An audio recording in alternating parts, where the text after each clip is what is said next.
जय श्री राम दोस्तों, स्वागत है आप सभी का भारतीय एस्ट्रोलॉजी चैनल पर। मेरा नाम है अर्पित शुक्ला। आज हम बात करेंगे, यदि आपके दसम भाव का स्वामी यानी आपकी कुंडली में 10th हाउस का लॉर्ड अष्टम भाव में 8th हाउस में स्थित है तो वह किस प्रकार के परिणाम दे सकता है। दोस्तों, यह वीडियो इसलिए महत्वपूर्ण है क्योंकि दसम भाव हमारे कार्य क्षेत्र, कर्म क्षेत्र, व्यवसाय को दिखाता है और हमको किस प्रकार के व्यवसाय को चुनना चाहिए जो कि हमारे लिए फ्रूटफुल हो सकता है और इसमें हमको अधिक सफलता प्राप्त हो सकती है। तो इसलिए यह वीडियो महत्वपूर्ण होने वाली है। हालांकि हमें व्यवसाय का चयन सिर्फ भाव के आधार पर ही नहीं, राशि, ग्रह और नक्षत्र के आधार पर भी करना चाहिए। लेकिन हम शुरुआत कर रहे हैं, इसलिए अभी भाव के माध्यम से हमको समझना होगा कि आपके लिए कौन सा व्यवसाय महत्वपूर्ण हो सकता है।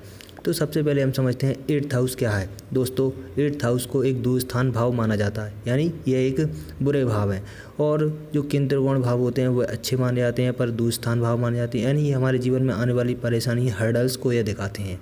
अष्टम भाव सिर्फ बुराई नहीं है, इसमें काफ़ी कुछ महत्वपूर्ण चीज़ें भी हैं, जैसे कि आयु को दिखाता है। हमारी आयु कितनी होगी, हमारी मृत्यु को हम 8th हाउस से देखेंगे। जो हमें चोट्स लगते हैं, एक्सीडेंट होते हैं, इंजरीज होती हैं, वह भी हम 8th हाउस से देखते हैं। 8th हाउस सर्जरी का भी भाव माना जाता है। और हमारी हेल्थ कैसी रहेगी, स्वास्थ्य को हम 8th हाउस से देखते हैं।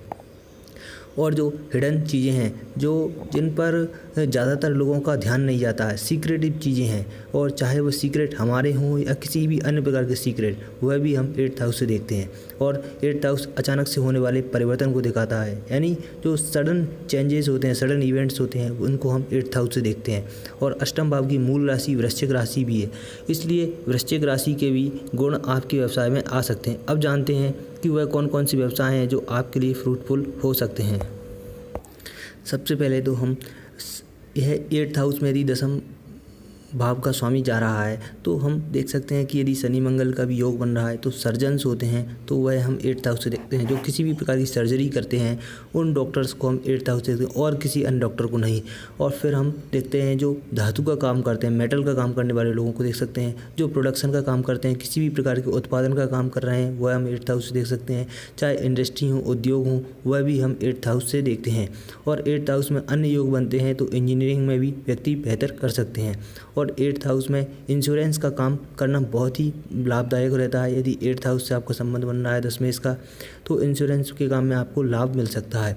और अष्टम भाव जो छुपी हुई विद्याएं हैं उनका भी माना जाता है, यानी कि जैसे कि ज्योतिष है, जादू है, तंत्र मंत्र है, जो विद्याएं ज़्यादा लोगों को इनके बारे में जानकारी समझ नहीं है, या कह सकते हैं जो छुपी हुई हैं, और इनका प्रयोग लोगों की भलाई के लिए किया जाना चाहिए, वह सब विद्याएं 8th हाउस से देखी जाती हैं। इसमें हम पैरानॉर्मल जो स्टडी करते हैं उन लोगों को भी काउंट कर सकते हैं। और जो धरती के अंदर भी जो छुपी हुई चीज़ें हैं, जैसे कि मिनरल्स हैं, ऑयल, गैस, कोल, इस कितनी भी प्रकार की जो चीज़ें हैं जो धरती के अंदर पाई जाती हैं, उनसे जुड़े हुए जितने भी लोग कार्य करते हैं वह भी हम 8th हाउस से देख सकते हैं।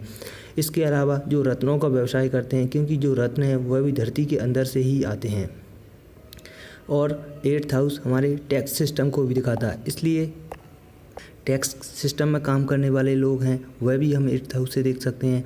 इसमें एक्साइज है, कस्टम है, किसी भी प्रकार का टैक्स कलेक्शन है, वह सब काम इसके अंतर्गत ही आते हैं।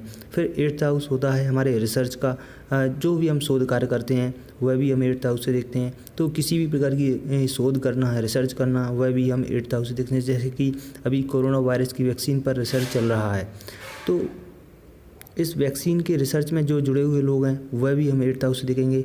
और फिर इसके अलावा जो भूगर्भ शास्त्री हैं, जो धरती के अंदर जो क्या हलचल हो रही है उसके बारे में अध्ययन करते हैं, उनको हम 8th हाउस से देख सकते हैं। मनोवैज्ञानिक है, जो साइकोलॉजिकल चीज़ों का निवारण करते हैं या उनकी स्टडीज़ करते हैं, तो वह सब हम 8th हाउस से ही देखते हैं। फिर अष्टम भाव मृत्यु का होता है, इसलिए मृत्यु से जुड़े हुए जितने भी कार्य हैं उनको हम देख सकते हैं। जैसे मॉर्चरीज में कार्य करने वाले लोग, पोस्टमार्टम करने वाले डॉक्टर हैं। और 8th हाउस सीक्रेट का होता है, जो सीक्रेट सर्विस में काम करने वाले लोग हैं वह भी हम देख सकते हैं। जैसे कि जो सीक्रेट ऑर्गेनाइजेशन जैसे CIA है, रॉ है, ISI है, इन सब में काम करने वाले लोगों को भी हम 8th हाउस से देख सकते हैं। और इसके बाद इल्यूजनिस्ट को देख सकते हैं, यानी जो भ्रम पैदा करते हैं, जैसे कि जादूगर होते हैं, वह सिर्फ हमारे सामने एक भ्रम पैदा करते हैं, इल्यूजन पैदा करते हैं। तो इस प्रकार के कार्यों में जुड़े हुए लोगों को भी हम 8th हाउस से देख सकते हैं। तो दोस्तों, यह दो प्रमुख विभिन्न प्रकार के व्यवसाय थे जो हम पिन पॉइंट कर सकते हैं कि किसी व्यक्ति के लिए कौन सा व्यवसाय सूटेबल रहेगा। यह पिन पॉइंट होगा राशि के आधार पर, ग्रह के आधार पर, नक्षत्र के आधार पर और भाव के आधार पर, और दशमांश कुंडली में भी इन दशम भाव के स्वामी का अध्ययन करना आवश्यक है। तो यह सब हमारे लिए आसान हो जाएगा।